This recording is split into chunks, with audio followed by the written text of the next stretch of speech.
As always, you can contact myself, Lance Kenmore, anytime direct on my cell phone at 396-0577 or visit us on the web at kenmoreteam.com. Once again, I always like to thank John for hosting and everybody here at the station for working to make this happen. John, how are you? Keeping busy. Yeah, it's that time of year, right? Some spring sports and the schools, the track, everything's kind of heating up, huh? Mm-hmm. Yes. Yeah, we're out of the freezing temperatures. I hope it's been pretty warm out there, all things considered. Aside from the rain. Yeah, the same type of stuff happening on the real estate side. We start seeing the phone ring a lot and people getting ready to put their homes on the market. As always, we have our in-house resident lending expert, Mr. Tom Coyne from Umpqua. Tom, how are you? You know, I'm glad to be here, and it's been a nice weather week, and it seems like it's warming up, like you said. I just got my fertilizer out on my lawn last week, so life's good, man. Business is good. We're just cooking along. Absolutely. It's kind of that time of year where we come into that spring market and start really grinding things out. I know we've talked about inventory levels and remodeling projects after the Home and Garden Show and that type of stuff coming up. Before we jump into our topic about sprucing up for the spring, I always like to bring kind of a crazy real estate story house, and this one's out of San Francisco, California. All the rage you've seen on the shows, and it seems like the fads going around the last couple of years, have been tiny houses. So as you can imagine, to afford something in San Francisco, recently a 363 square foot house came on the market in the Mission District of San Francisco, and that hit the market at about $495,000. That is so crazy. Studio house, 393. Yeah, absolutely small square footage. So that's like my bedroom. I know, it's really like, hi Tom, you're gonna live in your bedroom, and you're gonna cook in there too, and there's a bathroom right over there, kind of. So one of the things is I did a little research before the show, and I just thought, because there's been a big movement as far as the cost of owning a larger home, the typical size. So the typical size of a home in the U.S. runs right about 2,100 square feet is the average all the way across the board. But I thought I would give you a couple facts about who owns tiny houses and some of the things that come along with it. So number one is 68% of tiny house people have no mortgage. I can see that. And you can see that because the cost is down there quite a bit. Average cost of a tiny house, if built by the owner, $23,000, as opposed to the average cost across the U.S. of a home being $272,000. So kind of interesting that obviously only 68% people, they have no mortgage. In the U.S., only 29% of the general population does not have a mortgage. I watched one of those tiny house shows, and they had built one on top of like a gooseneck flatbed trailer. Yes, that's what they usually do. That's we watch exactly the show right. Religiously. Yes, that's pretty cool. And there was like a deck up on top, and they just drive it right down the road. It is very, very interesting when you look into those stats. Now, 2 out of the 5 people that own tiny houses are 50 years of age or older. And you got to think that has to do with maybe some retirement. Maybe the kids have left the house. It'd be kind of hard to fit a family of 3 or 4 inside, 400 square feet. There have been people that tried it, though. There have been people that tried it. On the show, yes. And then the last one is, the last stat that I have here is the people that own tiny houses. Once again, we've talked about cost and stuff, but education-wise, tiny house owners are twice as likely to have a master's degree. which I did not see that statistic coming. But, people are very conscious of the environment. Maybe they've, gotten a little bit higher education level. It might be trendy that they're following right now. So I thought it was really interesting to kind of look at the tiny house movement. I know even locally, one of our builders, Elite Construction, last year was on actually the Build show where they build the tiny houses, and built one up at one of our local wineries. So it's even hit kind of our area. We've seen a little bit of that here. So that's your tiny house fact. If you want a vacation home in the Mission District in San Francisco for $495,000, you can get a bedroom. You can get a bedroom with a little mini kitchen off to the side of it. So that is our tiny house story. So one of the things I was really focused on right now, and we're getting this on a lot of our appointments right now, is we're out with people and they're saying to us, what can I do to increase the value of my property? I'm getting ready to put it on the market. It's springtime.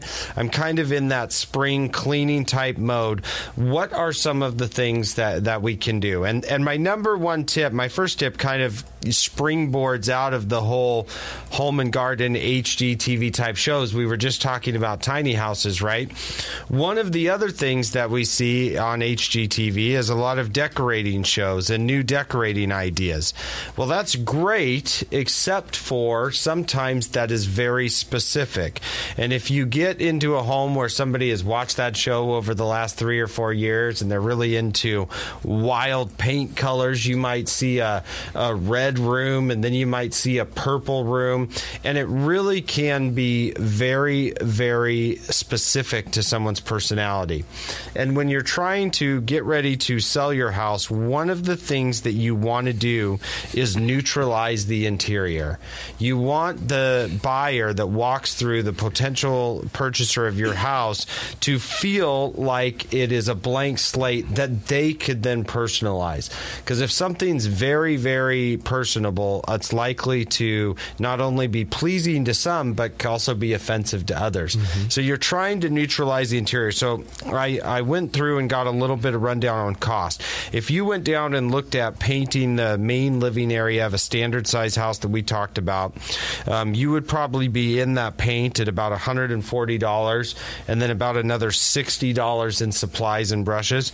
So right there, for neutralizing the interior, if you do the work yourself, you can come in and probably get that project done for just under $200.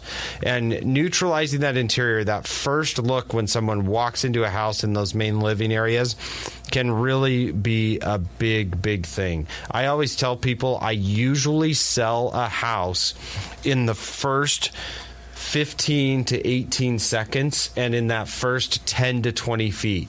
Because usually, right, we've looked at the pictures online. People have used Google Earth to look at the neighborhood and see where it's at.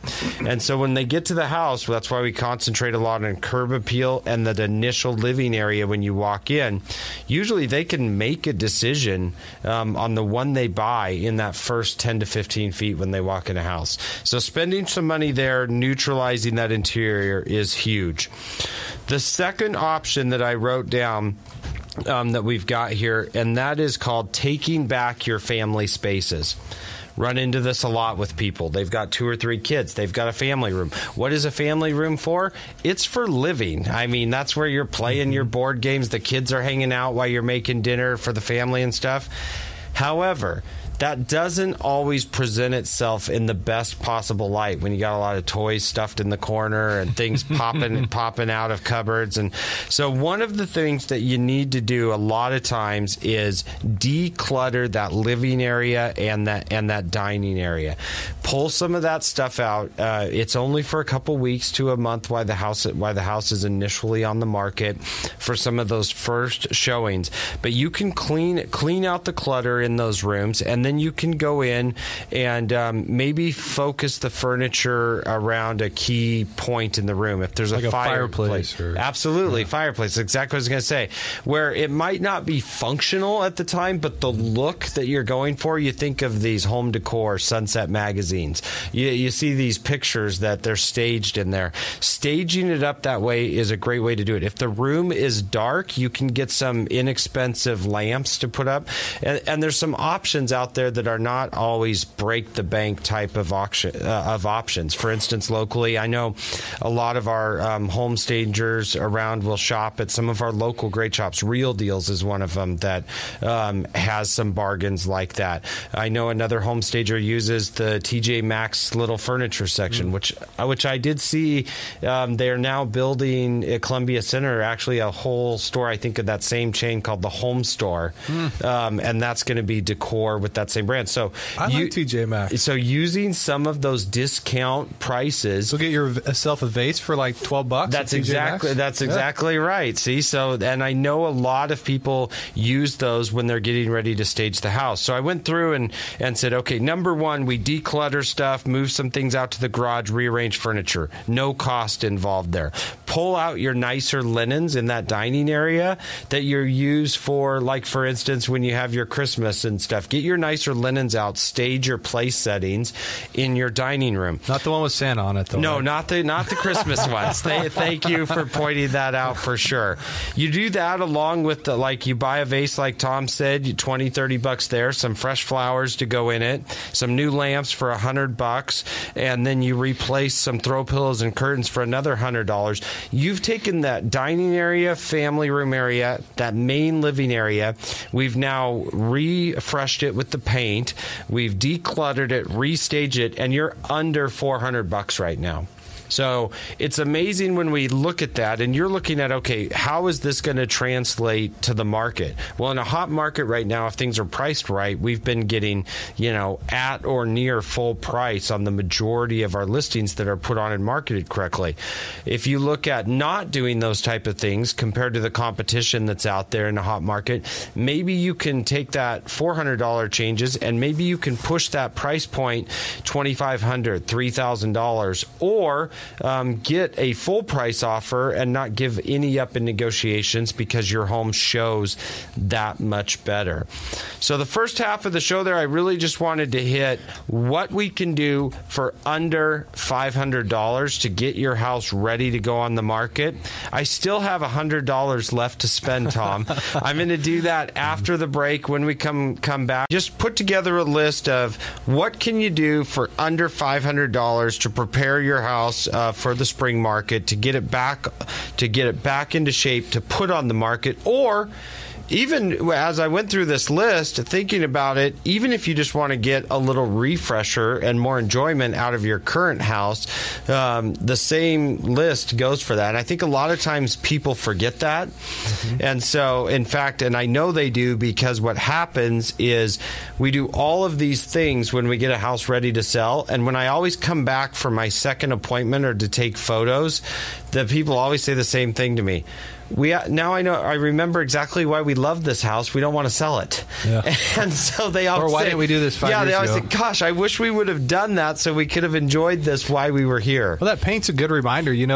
Just painting, refreshing one wall or doing an accent wall, it's not very expensive, and it is a whole different dynamic to your home. It adds a complete different dynamic. So great list, great reminder for those things. Tom, on the lending side of things, what are we looking at right now? What's going on with you at Umpqua?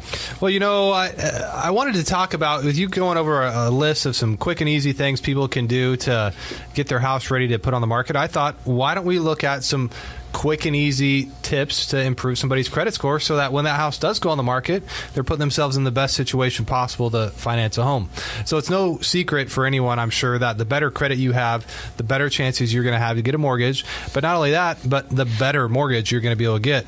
There's a ton of different loans out there, and your credit score really has a lot to do with what your interest rate's going to be. Or maybe if you don't have 20% down, what your mortgage insurance is going to be. So it's really important to take a look at your credit and listen to these 5 easy credit tips and see if maybe we can help you out. So the first one is pretty simple. It's get a copy of your credit report. Now, a lot of people will say, oh, I got this online credit reporting company and my credit score is 875. Well, first of all, your credit can only go to 850. That's your first problem. Yeah. Okay. And so we see these online services not always accurate. And I think the better use of them is just to see what kind of accounts are out there.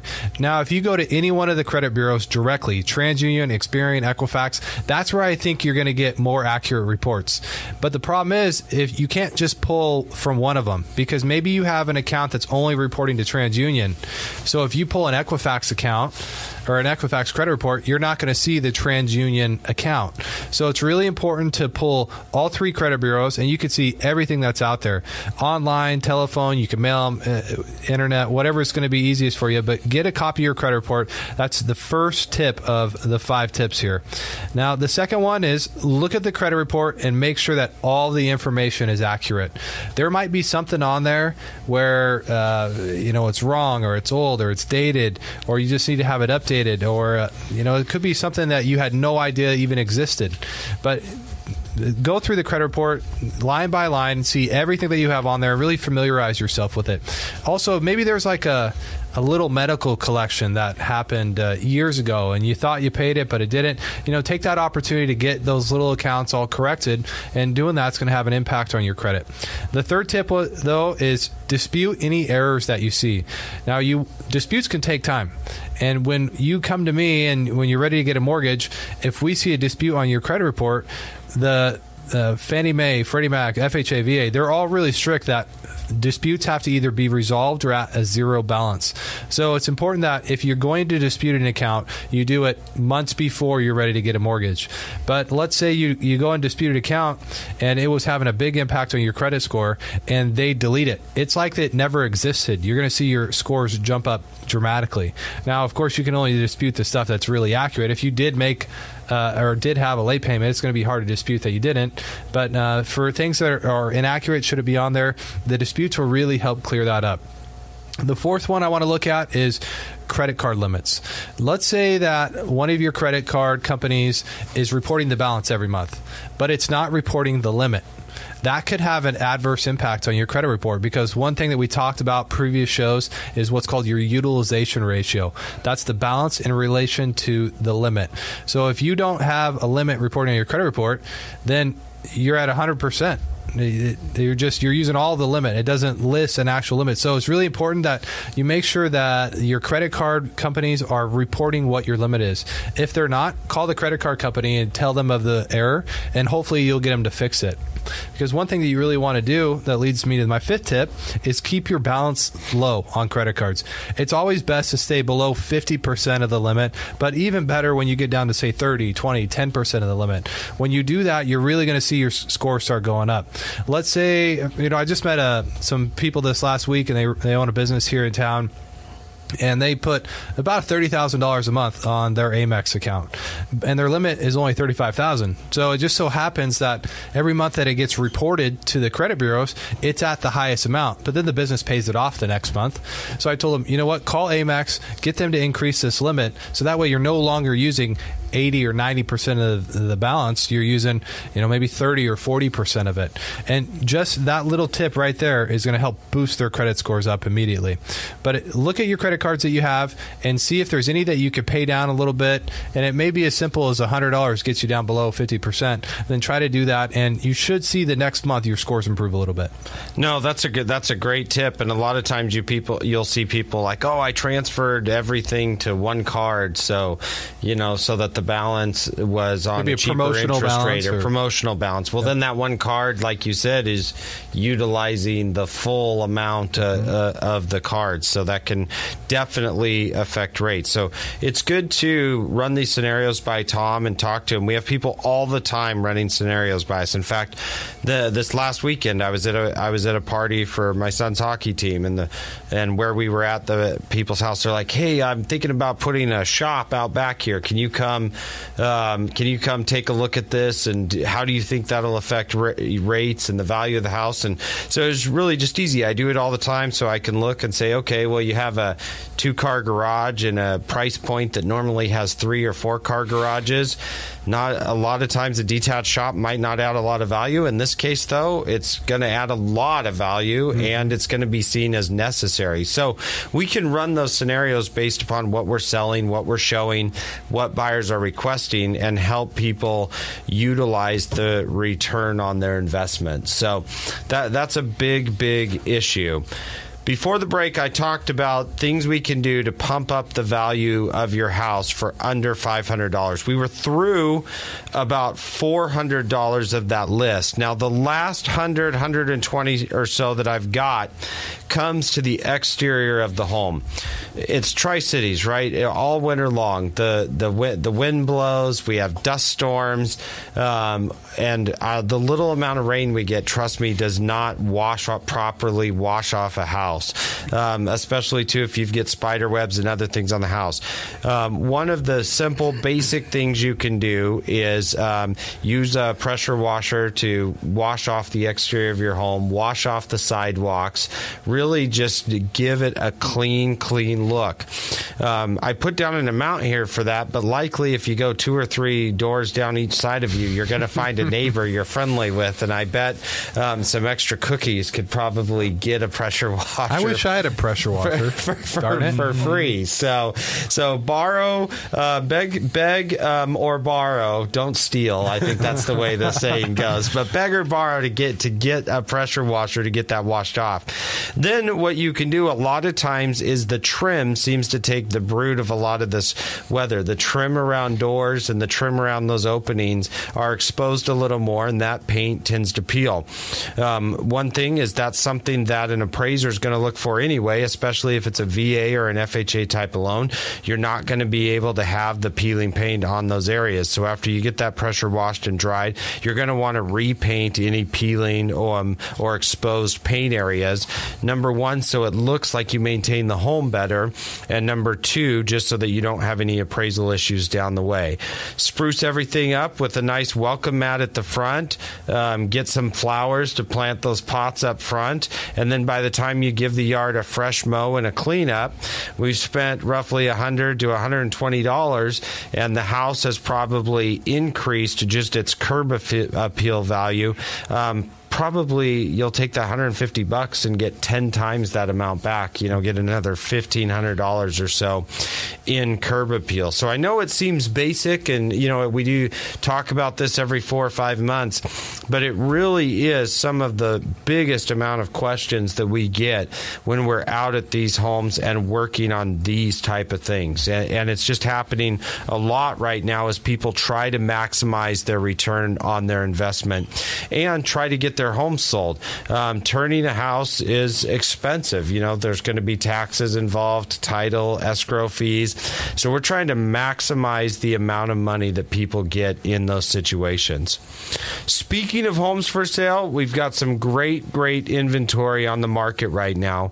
Lance, let's put you on the spot. How many houses are on the market right now? Roughly? Just under 600 still. Under so 600. It's still just absolutely crazy. I mean, they are selling last month alone over 380 under contracts. And so they are still selling extremely quickly, and we're just trying to get inventory listed. We listed 3 or 4 last week, and all 3 or 4 gone with offers on them. So right now it's just a list sell type of situations in those hot price points.